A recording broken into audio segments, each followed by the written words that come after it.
I wasn't that close to my dad, to be honest, before I come into this business. We always got on really well, but he's just worked all his life, and I've raced all my life. So, you know, in the week I'd be out practicing. I lived in Belgium for 3.5, 4 years. So we were, you know, we weren't close at all. And we did argue a bit about, you know, he really backed off from the racing because he'd stand there and go, why are you doing this? Or why are you doing that? And I'd be like, what do you know? You never did it. Because he didn't really race, and certainly at a high level at all. So it wasn't until we came to work where it was like massive respect. All of a sudden we understood each other, and we realized, like what you just said, we're actually way more similar than we both realized. Just different parts at the beginning, but actually completely. I remember it's clear as day, him and I were sat in his kitchen when he started this business, and my mum was on him like, what are you doing? You've spent all your life tearing your hair out. How old was he then? So he'd have been 53, and he was going to do it all again with this place.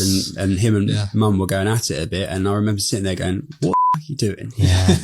And he was like, what? Well, why do you still want to race? And I went, what do you mean? He's like, you've got everything you need, you know, got a house here, you know, why are you racing to earn pittance a year, risking everything, hurting yourself still? And I said, because I like racing. That's my passion. I said, like, I don't just want to ride around with my mates. And then he said, well, I like working. I like the confrontation of having a deal with someone. And we both kind of like looked at each other, and it was like, so racing is conflict. You're elbow to elbow.